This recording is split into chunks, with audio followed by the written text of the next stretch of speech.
Hi everyone, welcome to my YouTube channel. ಬನ್ನಿ ಇವತ್ತು ಮುದ್ದು ಸೊಸೆ ಧಾರಾವಾಹಿ ಏನಾಗುತ್ತಂತ ನೋಡ್ಕೊಂಬರೋಣ. ಮೊದಲಿಗೆ ಕ್ವಾಟ್ಲೆ ಅವ್ರು ಹೇಳ್ತಾರೆ, ಅಣ್ತಮ್ಮ ಈ ಜಿಲೆಟಿನ್ ಕೃಷ್ಣನ ಪೊಲೀಸರಿಗೆ ಒಪ್ಪಿಸ್ದೆ. ನಾವು ನಮ್ಮ ಸ್ಟೈಲಲ್ಲಿ ವಿಚಾರಿಸ್ತಿದ್ರೆ ಸತ್ಯನಾದ್ರೂ ಆಚೆಗೆ ಬರ್ತಾ ಇತ್ತು ಅನಿಸ್ತದೆ. ಹೋಗ್ಲಿ ಬಿಡ್ಲ, ಪೊಲೀಸರಿಗೆ ಹೇಳಿನಿ, ಸದ್ಯಕ್ಕೆ ತದಕಿ ಸತ್ಯವ ಬಾಯ್ ಬಿಡಿಸಿ ಅಂತವ. ಹೊಸಿ ತಾಳ್ಮೆಯಿಂದ ಇರು, ಎಲ್ಲ ಗೊತ್ತಾಯ್ತದೆ ಅಂತ ಭದ್ರ ಹೇಳ್ತಾರೆ. ಅಷ್ಟರಲ್ಲಿ ವಿದ್ಯಾ ಅಲ್ಲಿಗೆ ಬರ್ತಾರೆ. ಅವ್ರು ಬರೋದನ್ನ ನೋಡಿ ಭದ್ರ ಅಲ್ಲಿಂದ ಹೋಗ್ಬೇಕಾದ್ರೆ ವಿದ್ಯಾ ಅವ್ರು ಹೇಳ್ತಾರೆ, ಗೌಡ್ರೆ ಒಂದು ನಿಮಿಷ ನಿಮ್ತಾವ ಮಾತಾಡಬೇಕಾಗಿತ್ತು. ಅವಳ್ತಾವ ಮಾತಾಡೋಕ್ಕೆ ಏನೂ ಇಲ್ಲ ಅಂತ ಹೇಳ ಕ್ವಾಟ್ಲೆ ಅಂತ ಭದ್ರ ಹೇಳ್ತಾರೆ. ನಾನು ಬಂದಿರೋದು ಚಂಪನ್ ವಿಷಯ ಮಾತಾಡೋದಕ್ಕೆ ಅಂತ ಹೇಳಿ ಅಣ್ಣಯ್ಯ ಅಂತ ವಿದ್ಯಾ ಅವ್ರು ಹೇಳ್ತಾರೆ. ಏನೋ ಚಂಪನ್ ವಿಷಯನಾ, ಅದೇನು ಅಂತ ಹೇಳ ಕ್ವಾಟ್ಲೆ. ಈ ಕಡೆ ಕ್ವಾಟ್ಲೆ ಅವ್ರು ಹೇಳ್ತಾರೆ, ಅಪ್ಪ ಅಮ್ಮನ ಜಗಳದಲ್ಲಿ ಕೂಸು ಬಡವ ಆಯ್ತು ಅನ್ನಂಗೆ ಈ ಗಂಡ ಹೆಂಡ್ರ ಜಗಳದಲ್ಲಿ ನಾನು ಸ್ವರ್ಗ ಹೋಗ್ತಾ ಇದ್ದೀನಿ.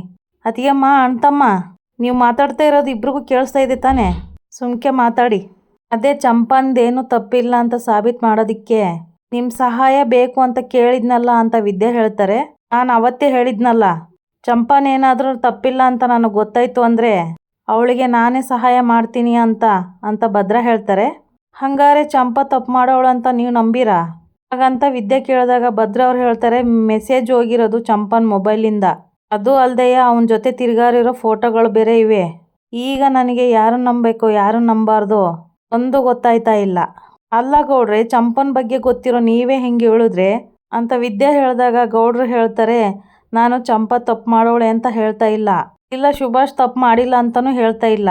ಆದರೆ ಒಂದು ಗೊಂದಲ ಅಂತರೂ ಅದೇ, ಆ ಮೆಸೇಜ್ ಎಲ್ಲ ಚಂಪ ಮಾಡಿಲ್ಲ ಅಂತ ನಂಬಿಕೆ ಬಂದರೆ ನಾನು ಏನು ಬೇಕಾದರೂ ಸಪೋರ್ಟ್ ಮಾಡ್ತೀನಿ. ಭದ್ರ ಅವರು ಹಾಗಂತ ಹೇಳಿ ಅಲ್ಲಿಂದ ಹೊರಟ್ಬಿಡ್ತಾರೆ. ವಿದ್ಯೆ ಅವರು ಗೌಡ್ರೆ ಅಂತ ಕೂಗಿದ್ರು ಕೇಳಿಸ್ಕೊಳ್ಳೋದಿಲ್ಲ. ಆಗ ಕ್ವಾಟ್ಲೆ ಹೇಳ್ತಾರೆ, ಅತ್ತಿಯಮ್ಮ ಅಣ್ತಮ್ಮ ಒಂಟ ಅಂದರೆ ನಿಲ್ಲೋ ಮಾತೇ ಇಲ್ಲ. ಹಿಂಗಾದ್ರೆ ಹೆಂಗೆ ಕ್ವಾಟ್ಲೆ ಅಣ್ಣಯ್ಯ? ಅಣ್ತಮ್ಮನಿಗೆ ಚಂಪ ಮೆಸೇಜ್ ಮಾಡಿಲ್ಲ ಅನ್ನೋ ಒಂದು ವಿಷಯ ಸಾಬೀತಾದರೆ ಸಾಕು, ಆಮೇಲೆ ಅವನು ನಿಮ್ಮ ಜೊತೆ ನಿಂತ್ಕೊಂತಾನೆ ಅಂತ ಕ್ವಾಟ್ಲೆ ಹೇಳ್ತಾರೆ. ಅದು ಸಾಬೀತು ಮಾಡಬೇಕು ಅಂತಂದರೆ ನನಗೆ ನಿಮ್ಮ ಸಹಾಯ ಬೇಕು ಅಣ್ಣಯ್ಯ ಅಂತ ವಿದ್ಯೆ ಹೇಳ್ತಾರೆ. ಇಂಥದ್ದು ಮಾಡಿ ಅಂತ ಹೇಳಿ ಅತ್ತಿಯಮ್ಮ ಸಾಕು ಅಂತ ಕ್ವಾಟ್ಲೆ ಹೇಳಿದಾಗ, ಅದು ನೀವು ಮಾವಯ್ಯನ ಫೋನ್ನ ಕತ್ಕೊಂಬರ್ಬೇಕು ಅಂತ ವಿದ್ಯೆ ಅವರು ಹೇಳಿದಾಗ ಕ್ವಾಟ್ಲೆ ಅವ್ರು ಶಾಕ್ ಆಗ್ತಾರೆ. ಏನು ಹೇಳ್ತಾ ಇದ್ದೀರಾ ಅತ್ತಿಯಮ್ಮ? ವಿದ್ಯೆ ಅವ್ರು ಹೇಳ್ತಾರೆ, ನಮ್ಮ ಗೌಡ್ರಿಗೆ ಸತ್ಯ ಅರ್ಥ ಮಾಡಿಸೋದಿಕ್ಕೆ ಇದು ಒಂದೇ ದಾರಿ ಅಣ್ಣಯ್ಯ ಇರೋದು. ಆಗ ಕ್ವಾಟ್ಲೆ ಅವ್ರು ಹೇಳ್ತಾರೆ, ಅದೇನೋ ಸರಿ ಅತ್ತಿಯಮ್ಮ, ಮಾವಯ್ಯನ ಫೋನ್ ತೊಗೊಂಡು ಏನು ಮಾಡಿರಿ? ಆಗ ವಿದ್ಯೆ ಅವರು ಕ್ವಾಟ್ಲೆ ಅವ್ರಿಗೆ ಎಲ್ಲ ಎಕ್ಸ್ಪ್ಲೇನ್ ಮಾಡಿ ಹೇಳ್ತಾರೆ. ಇಷ್ಟು ಮಾಡಿದ್ರೆ ಅವ್ರಿಗೆಲ್ಲ ಅರ್ಥ ಆಗುತ್ತೆ ಅಣ್ಣಯ್ಯ ಅಂತ ವಿದ್ಯೆ ಅವ್ರು ಹೇಳಿದಾಗ ಕ್ವಾಟ್ಲೆ ಅವ್ರು ಹೇಳ್ತಾರೆ, ಸೂಪರ್ ಅತ್ತಿಯಮ್ಮ, ನೀವು ಸೂಪರ್ ಪ್ಲಾನ್ ಮಾಡಿದ್ದೀರಾ, ಇವಾಗಲೇ ಹೋಗಿ ಮಾವಯ್ಯನ ಫೋನ್ ಎತ್ಕೊಂಬರ್ತೀನಿ ಬಿಡಿ ಅಂತ ಹೇಳಿ ಅಲ್ಲಿಂದ ಹೊರಟ್ಬಿಡ್ತಾರೆ. ಈ ಕಡೆ ಮನೆಯವರೆಲ್ಲ ಒಂದು ಕಡೆ ಸೇರಿರುವಾಗ ಮೋಹನ್ ಅವರು ಹೇಳ್ತಾರೆ, ರೀ ಮದ್ದು ಮಡಗಿರೋರ್ನ ಪೊಲೀಸ್ನವ್ರಿಗೆ ಹಿಡ್ಕೊಟ್ಟಾಗದಲ್ವೇ, ಮತ್ತೆ ಯಾಕೆ ಚಿಂತೆ ಮಾಡ್ತಾ ಇದ್ದೀರಿ? ಅವನಿಗೆ ಅದೇನು ಶಿಕ್ಷೆ ಆಗಬೇಕೋ ಹಾಗೆ ಆಗ್ತದೆ. ಅವನು ಯಾರೋ ಎಲೆಕ್ಷನಲ್ಲಿ ಬಾಜಿ ಕಟ್ಟಿ ಸೋತಿರ್ಬೋದು ಅಂತ 1000 ಹೇಳಿರ್ಬೋದು ಅತ್ತಿಗೆ, ಆದರೆ ಒಬ್ಬ ಮಂತ್ರಿ ಭಾಗವಹಿಸ್ತಿರೋ ಕಾರ್ಯಕ್ರಮದಾಗೆ ವಿರೋಧ ಪಕ್ಷದ ಒಬ್ಬ ಸಾಮಾನ್ಯ ಕಾರ್ಯಕರ್ತ ಯಾರು ಕುಮ್ಮಕ್ಕಿಲ್ದೆ ಈಟು ಧೈರ್ಯವಾಗಿ ಇಂಥ ಕಾರ್ಯ ಮಾಡ್ತಾನಂದ್ರೆ ಸಾಧ್ಯನೇ ಇಲ್ಲ ಅಂತ ಗೋವಿಂದ ಅವರು ಹೇಳ್ತಾರೆ. ಆಗ ಭದ್ರ ಅಜ್ಜಿ ಹೇಳ್ತಾರೆ, ಹೌದು ಕಣ್ಲ ಗೋವಿಂದ, ನೀನು ಹೇಳೋದು ಸರಿಯಾಗದೆ. ಇದು ಒಬ್ರಿಂದ ಆಗಿರೋ ಮಸ್ಲತ್ತಲ್ಲ, ಇದರಿಂದ ಯಾವುದೋ ಕಾಣದೇ ಇರೋ ಕೈಗಳು ಕೆಲಸ ಮಾಡಿದವೆ ಅಂತ ಅನ್ಸುತ್ತವೆ. ನನಗೆ ಯಾಕೋ ಕಾಣದ ಕೈ ನಿನ್ನ ಈ ವಿರುದ್ಧ ನಿಂತು ಠೇವಣಿ ಕಳ್ಕೊಂಡಲ್ಲ ಆ ಬೆಟ್ಟಯ್ಯನೇ ಅಂತ ಅನಿಸ್ತಾ ಇದೆ ಕಣ ಅಂತ ಗೋವಿಂದ ಹೇಳ್ತಾರೆ. ಅದಕ್ಕೆ ನಮ್ಮ ಕಡೆ ಇರೋ 4 ಜನನ ಕಳಿಸಿ ಅವನ್ನ ತದಕ್ಸಿದ್ರೆ ಸತ್ಯ ಎಲ್ಲ ಆಚೆಗೆ ಬರ್ತದೆ ಅಂತ ಗೋವಿಂದ ಅವರು ಹೇಳ್ತಾರೆ. ಅಲ್ಲ ಕಣ್ಲ ಗೋವಿಂದ, ಅವನು ಎಲೆಕ್ಷನ್ಗೆ ನಿಂತ ಮ್ಯಾಕೆ ಅವನು ಮಾಡಿರೋದು ಒಂದೊಂದಲ್ಲ ಈಟೆಲ್ಲ ಮಾಡಿದಾನೆ ಅಂದಮ್ಯಾಕೆ ಅವನ್ನ ನಾನು ಸುಮ್ಮನೆ ಬಿಡಬಾರ್ದು ಅಂತ ಭದ್ರ ಅಜ್ಜಿ ಹೇಳ್ತಾರೆ. ಅಷ್ಟರಲ್ಲಿ ಶಿವರಾಮೇಗೌಡರಿಗೆ ಒಂದು ಫೋನ್ ಬರುತ್ತೆ. ಎಂಥದ್ದು ಬೇಡ, ಸುಮ್ಕೆ ಫೋನ್ ಮಾಡಿ ತಲೆ ತಿನ್ನಬೇಡಿ, ಇಡು ಫೋನ್ನ ಅಂತ ಫೋನ್ ಕಟ್ ಮಾಡಿ ಸೈಡ್ಗೆ ಇಟ್ಬಿಡ್ತಾರೆ. ನಮ್ಮದೇ 108 ತಲೆ ಬಿಸಿ, ಅದ್ರಾಗ ಇವ್ರು ಬೇರೆ ಲೋನ್ ಬೇಕಾ ಅಂತ ತಲೆ ತಿಂತವ್ರೆ. ಅಷ್ಟರಲ್ಲಿ ಕ್ವಾಟ್ಲೆ ಅವರು ಬಿಸಿ ಬಿಸಿ ಟೀ ಅಂತ ತೊಗೊಂಬರ್ತಾರೆ. ಮಾವಯ್ಯ ಅದ್ರ ಬಗ್ಗೆ ತಲೆ ಕೆಡಿಸ್ಕೋಬೇಡ, ಅದಕ್ಕಂತಾನೆ ಟೀ ಮಾಡ್ಕೊಂಬಂದಿನಿ, ಸರಿ ಕುಡಿ, ಸರಿ ಹೋಯ್ತದೆ. ಆಗ ಮೋಹನ್ ಅವರು ಕೇಳ್ತಾರೆ, ಇದೇನು ಕ್ವಾಟ್ಲೆ ಹೆಂಗಸ್ರು ನನಗೆ ನೀನು ಟೀ ತಗೊಂಬಂದಿದೀಯಾ? ಅದು ಮಾವಯ್ಯ ಆಗಿರೋ ಘಟನೆ ಬಗ್ಗೆ ಯೋಚನೆ ಮಾಡಿಕೊಂಡು ತಲೆ ಕೆಡಿಸ್ಕೊಂಡು ಕೂತಿದ್ರಲ್ಲ, ಟೀ ಕುಡ್ದು ನೆಮ್ಮದಿಯಾಗಿರ್ಲ ಅಂತವ ನಾನೇ ಸ್ಪೆಷಲ್ಲಾಗಿ ನನ್ನ ಕೈಯಾರ ಟೀ ಮಾಡ್ಕೊಂಬಂದಿವ್ನಿ, ಕುಡಿದು ನೋಡಿ ಹೆಂಗದೆ ಅಂತ ಹೇಳಿ ಅಂತ ಟೀನ ಕೊಡ್ತಾನೆ. ಶಿವರಾಮೇಗೌಡರು ಹೇಳ್ತಾರೆ, ಗೋವಿಂದ, ಆ ಬೆಟ್ಟಯ್ಯ ನಮ್ಮ ವಿರುದ್ಧ ಎಲೆಕ್ಷನ್ಗೆ ನಿಂತಿದ್ದ ಅಂತ ಒಂದೇ ಒಂದು ಕಾರಣಕ್ಕೆ ಅವನ ಮೇಲೆ ಸಂದೇಹ ಪಡ್ತಾ ಇದ್ದೀವಿ. ಅದು ಬಿಟ್ಟರೆ ಅವನಿಗೂ ನನಗೂ ಯಾವುದೇ ದ್ವೇಷ ಇಲ್ಲಕಲ್ಲ. ನನಗೆ ಯಾಕೋ ಅವನಿಗೂ ಇದಕ್ಕೂ ಸಂಬಂಧ ಇಲ್ಲ ಅಂತ ಅನಿಸ್ತದೆ. ಇದ್ರಾಗೆ ಬೇರೆ ಯಾರ್ದೋ ಕೈವಾಡ ಐತೆ ಕಲ ಅಂತ ಹೇಳಬೇಕಾದ್ರೆ ಈ ಕಡೆ ಈಶ್ವರಿ ಅವ್ರು ನಿಂತಿರ್ತಾರೆ, ಅವ್ರಿಗೆ ಅಲ್ಲೇ ಗಾಬರಿ ಶುರುವಾಗೋಗುತ್ತೆ. ಅವನ ಹೆಸರು ಹೇಳ್ಕೊಂಡು ಬೇರೆ ಯಾರೋ ಇದನ್ನೆಲ್ಲ ಮಾಡ್ತಾವ್ರೆ. ಆಗ ಗೋವಿಂದ ಅವ್ರು ಹೇಳ್ತಾರೆ, ನೀನು ಹೇಳ್ತಾ ಇರೋದು ಸರಿಯಾಗಿದೆ ಕಣಣ್ಣ, ಯಾವುದಕ್ಕೂ ಒಂದು ಕಿತ ವಿಚಾರಣೆ ಮಾಡಿದ್ರೆ ಸರಿ ಹೋಯ್ತದೆ. ನೋಡ್ಲಾ, ಏನೇ ಮಾಡಿದ್ರುವೆ ನಮ್ಮ ಕಡೆಯಿಂದ ತಪ್ಪಾಗಬಾರ್ದು, ಅರ್ಥ ಆಯ್ತೆ ಅಂತ ಶಿವರಾಮೇಗೌಡರು ಹೇಳ್ತಾರೆ. ಸರಿ ಅಣ್ಣ, ಇದ್ರ ಹಿಂದೆ ಆ ಬೆಟ್ಟಯ್ಯನ ಕೈವಾಡ ಆಯ್ತೋ ಇಲ್ಲ ಬೇರೆ ಇನ್ಯಾರ್ದಾದ್ರೂ ಕೈವಾಡ ಆಯ್ತೋ ಅಂತ ಸರಿಯಾಗಿ ವಿಚಾರಿಸಿ ತಿಳ್ಕೊತೀನಿ ಅಂತ ಗೋವಿಂದ ಅವ್ರು ಹೇಳ್ತಾರೆ. ಇದೇ ಗ್ಯಾಪಲ್ಲಿ ಕ್ವಾಟ್ಲೆ ಅವರು ಯಾರಿಗೂ ಗೊತ್ತಾಗ್ದಾಗೆ ಶಿವರಾಮೇಗೌಡರ ಮೊಬೈಲನ್ನು ಎಸ್ಕೇಪ್ ಮಾಡ್ತಾರೆ. ಈ ಕಡೆ ಈಶ್ವರಿ ಅವರು ಮನ್ಸೊಳಗೆ ಅನ್ಕೋತಾರೆ, ಅಯ್ಯೋ ಏನು ಮಾಡೋದು ಅಂತ ಗೊತ್ತಾಯ್ತಾ ಇಲ್ವಲ್ಲ, ಈ ವಿಷಯನ ಬೆಟ್ಟಯ್ಯಗೆ ಹೇಳ್ಬಿಡ್ಲಾ? ಬೇಡ ಬೇಡ, ಈ ವಿಷಯ ಏನಾದರೂ ಅವನಿಗೆ ಗೊತ್ತಾದ್ರೆ ಮುಂದೆ ಯಾವುದಾದ್ರೂ ಒಂದು ಸಂದರ್ಭದಾಗೆ ನನ್ನನ್ನು ಆಳವಾಗಿ ಉಪಯೋಗಿಸ್ಕೊಂಡ್ಬಿಡ್ತಾನೆ, ನಾನೇ ಸರಿ ಮಾಡಬೇಕು ಅಂತ ಅನ್ಕೊತಾರೆ. ಈ ಕಡೆ ನೋಡ್ರಿ ವಿದ್ಯಾ ಫೋನ್ಗೋಸ್ಕರ ವೆಯ್ಟ್ ಮಾಡ್ತಾ ಇರ್ತಾರೆ. ಅಲ್ಲಿಗೆ ಕ್ವಾಟ್ಲೆ ಮೊಬೈಲ್ನ ತೊಗೊಬಂದು ಅವಳ ಕೈಗೆ ಕೊಡ್ತಾರೆ. ಸರಿ ಅಣ್ಣಯ್ಯ, ಫೋನ್ ತಂದು ಕೊಟ್ಟಿದ್ದಕ್ಕೆ ಥ್ಯಾಂಕ್ಸ್ ಅಂತ ಹೇಳ್ತಾಳೆ. ಮತ್ತು ನಿಮ್ಮ ಫೋನ್ನು ಕೇಳಿದ್ನಲ್ಲ, ಹೊಸ ಸಿಮ್ ಹಾಕ್ಬಿಟ್ಟು ತಂದಿದ್ದೀರಾ ಅಂತ ಕೇಳಿದಾಗ ಅದು ರೆಡಿ ಇದೆ ಅತ್ತಿಗೆಮ್ಮ ಅಂತ ಫೋನ್ನ ಕೊಡ್ತಾರೆ ಕ್ವಾಟ್ಲೆ. ಸರಿ ಅಣ್ಣಯ್ಯ, ನಮ್ಮ ಗೌಡ್ರನ್ನ ನಂಬ್ಸೋಕ್ಕೆ ಏನು ಸಾಕ್ಷಿ ಬೇಕೋ ಅದನ್ನು ನಾನು ಸೃಷ್ಟಿ ಮಾಡ್ತೀನಿ. ಆಮೇಲೆ ಮಾವಯ್ಯನ ಲಾಕ್ ಪಟ್ರನೇನು? ಕ್ವಾಟ್ಲೆ ಅವ್ರು ಹೇಳ್ತಾರೆ, ಪ್ರೀತಿ ಮಗನ ಹೆಸರು ಮೊದಲೇ ಅಕ್ಷರ ಅತ್ತಿಗೆಮ್ಮ ಅಂತ ಹೇಳ್ತಾರೆ. ಈ ಅಂತ ಹೊಡೀರಿ ಓಪನ್ ಆಯ್ತದೆ ಅಂತ ಹೇಳಿದಾಗ ಈ ಕಡೆ ವಿದ್ಯಾ ಓಪನ್ ಮಾಡ್ತಾಳೆ. ಹ್ಞೂ ಅಣ್ಣಯ್ಯ ಓಪನ್ ಆಯಿತು ಅಂತ ಹೇಳ್ತಾರೆ. ಸರಿ ಅತ್ತಿಗೆಮ್ಮ, ನಿಮ್ಮ ಕೆಲಸ ಮುಗಿಸಿ ನಾನು ಬರ್ತೀನಿ ಅಂತ ಹೇಳಿ ಅಲ್ಲಿಂದ ಹೊರಟ್ಬಿಡ್ತಾರೆ ಕ್ವಾಟ್ಲೆ ಅವರು.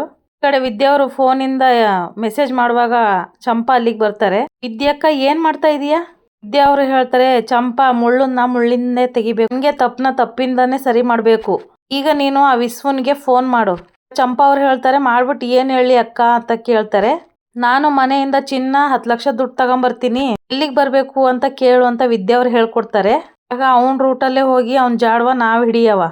ಈ ಕಡೆ ಚಂಪಾ ವಿಶ್ವನಿಗೆ ಫೋನ್ ಮಾಡ್ತಾಳೆ. ಈ ಕಡೆ ವಿಶ್ವ ಫೋನ್ ರಿಸೀವ್ ಮಾಡಿಬಿಟ್ಟು, ಏನು ತಗೊಂಡು ಗಡುಮೂಗಿಗೆ ಬರ್ತದಲ್ಲ ಅಂತ ಫೋನ್ ಮಾಡ್ದ, ಯಾಕೆ ಹಿಂಗೆಲ್ಲ ಮಾತಾಡ್ತಾ ಇದ್ದೀರಂತ ಚಂಪಾ ಕೇಳ್ತಾರೆ.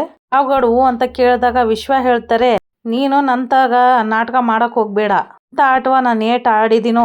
ಆಗ ಚಂಪಾ ಹೇಳ್ತಾರೆ, ನಾನಿವಾಗ ಏನು ಮಾಡಿದ್ದೀನಿ ಅಂತ ಈ ಥರ ವಿಚಿತ್ರವಾಗಿ ಮಾತಾಡ್ತಾ ಇದ್ದೀರಾ? ಆಗ ವಿಶ್ವ ಹೇಳ್ತಾರೆ, ನಿನ್ನ ತಪ್ಪು ಏನು ಇಲ್ಲ ಅಂತ ನಿರೂಪಿಸೋಕೆಯ 1 ವಾರ ಟೈಮ್ ತಗೊಂಡಿರೋದು. ತಲೆ ಮರೆಸ್ಕೊಂಡು ಓಡಾಡ್ತಿರೋ ನನ್ನನ್ನು ನಿನ್ನ ಮಾವನ ಮುಂದೆ ನಿಲ್ಲಿಸ್ಬೇಕು ಅಂತ ಪ್ಲಾನ್ ಮಾಡಿ ನನಗೆ ಗೊತ್ತಿಲ್ಲ ಅಂತ ಅಂದ್ಕೊಂಡಿದೀಯಾ? ಆಗ ಚಂಪಾ ಹೇಳ್ತಾರೆ, ನೋಡಿ, ನಾನು ಅಂಥ ಕೆಲಸ ಮಾಡೋದಾಗಿದ್ರೆ ಈಟು ದಿವಸ ಬೇಕಾಗಿರಲಿಲ್ಲ. ನೀವು ಮೊದಲನೇ ದಿನ ಫೋನ್ ಮಾಡಿದಾಗಲೇ ಕಾಲ್ ರೆಕಾರ್ಡ್ ಮಾಡಿ ಹಟ್ಟಿಲಿ ತೋರಿಸ್ತಾ ಇದ್ದೆ. ನೋಡಿ, ನಾನು ದಿಟ್ಟವಾಗ್ಲೂ ನಿಮ್ಮನ್ನು ಇಷ್ಟಪಡ್ತಾ ಇದ್ದೀನಿ, ನಿಮ್ಮ ಕೂಟೆ ಸಂತೋಷವಾಗಿ ಬದುಕಬೇಕು ಅಂತ ಆಸೆ ಪಡ್ತಾ ಇದ್ದೀನಿ, ನನ್ನ ಮಾತನ್ನು ನಂಬಿ ಅಂತ ಹೇಳಿದಾಗ ವಿಶ್ವ ಅವ್ರು ಹೇಳ್ತಾರೆ, ನಾಟಕದ ಮಾತು ಯಾವತ್ತೂ ನಂಬಿಕೆ ಹುಟ್ಟಾಕಿಲ್ಲ. ಅಯ್ಯೋ, ಪ್ರೀತಿ ಇರೋ ಕಡೆ ಅನುಮಾನಕ್ಕೆ ಜಾಗ ಇರಬಾರ್ದು. ಇವಾಗ ನಾನು ನಿಮ್ಮನ್ನು ನಂಬ್ಸೋಕೆ ಏನು ಮಾಡ್ಬೇಕು ಹೇಳಿ? ನಾನು ಇವಾಗ ಹಟ್ಟಿಯಿಂದ ಓಡ್ ಬಂದರೆ ನೀವು ನನ್ನನ್ನು ನಂಬ್ತೀರೇ? ಜೊತೆಗೆ 10 ಲಕ್ಷ ದುಡ್ಡು ಎಲ್ಲ ನೀವು ಹೇಳಿದ ಜಾಗಕ್ಕೆ ತೊಗೊಂಬರ್ತೀನಿ. ಆಗ್ಲಾದರೂ ನಿಮಗೆ ನನ್ನ ಮೇಲೆ ನಂಬಿಕೆ ಬರ್ತದ ಹೇಳಿ? ಆಮೇಲೆ ಇಬ್ಬರು ಎಲ್ಲಾದರೂ ದೂರ ಹೋಗಿ ನೆಮ್ಮದಿಯಾಗಿ ಬದುಕುಮ. ಮಾತಾಡಿ, ಯಾಕೆ ಏನು ಮಾತಾಡ್ತಾ ಇಲ್ಲ ಅಂತ ಚಂಪಾ ಕೇಳ್ತಾರೆ.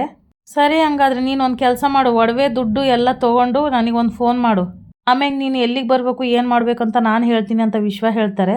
ವಿಶ್ವ ಫೋನ್ ಕಟ್ ಮಾಡ್ತಿದ್ದಾಗೆ ಚಂಪಾ ಅವ್ರು ಹೇಳ್ತಾರೆ, ಏನಕ್ಕ ಇವನು ಒಡವೆ ದುಡ್ಡು ಎಲ್ಲ ತೊಗೊಂಡು ಫೋನ್ ಮಾಡು ಅಂತ ಹೇಳ್ತವನೆ. ಚಂಪಾ ಅವನು ಶಾನೆ ಎಚ್ಚರಿಕೆಯಿಂದ ಹೆಜ್ಜೆ ಇಟ್ಟವನೆ, ಅಂದಮ್ಯಾಕೆ ನಾವು ಶಾನೆ ಬುದ್ಧಿವಂತಿಕೆಯಲ್ಲಿ ಮೂವ್ ಆಗಬೇಕು ಅಂತ ವಿದ್ಯೆ ಹೇಳ್ತಾರೆ. ಅಲ್ಲಕ್ಕ, ಅವನ್ನ ಹಿಡಿಯೋಕ್ಕಾಗ್ತದ ನಮ್ಮ ಕೈಲಿ? ಚಂಪಾ ಕೇಳ್ತಾರೆ. ಆಗ ವಿದ್ಯೆ ಅವ್ರು ಹೇಳ್ತಾರೆ, ಯಾಕೆ ಚಂಪಾ ಆಗಕ್ಕಿಲ್ಲ?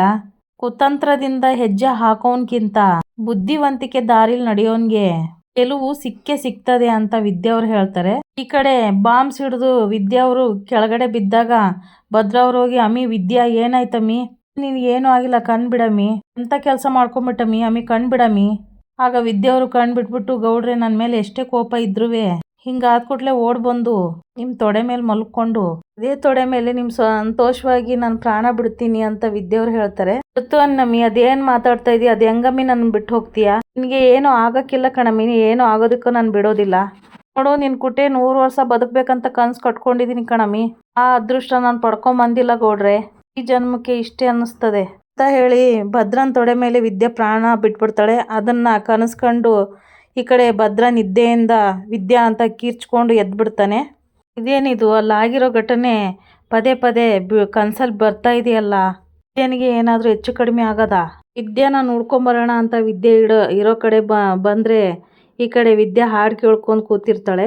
ವಿದ್ಯಾ ಗೌಡ್ರು ಬಂದಿರೋದನ್ನು ನೋಡಿ ಹಾಯ್ ಗೌಡ್ರಿ ಅಂತ ಬಂದು ಕೇಳಿದಾಗ ಭದ್ರ ಯಾರಿಗೆ ಹೇಳ್ತಾ ಇದೀಯ ಗೌಡ್ರು ಅಂತ ಕೇಳ್ತಾರೆ.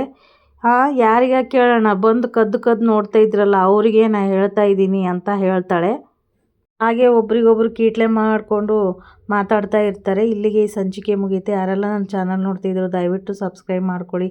ಹಾಗೆ ಒಂದು ಲೈಕು ಶೇರು ಮಾಡಿ. ವಿಡಿಯೋ ನೋಡಿದ್ದಕ್ಕಾಗಿ ಧನ್ಯವಾದಗಳು.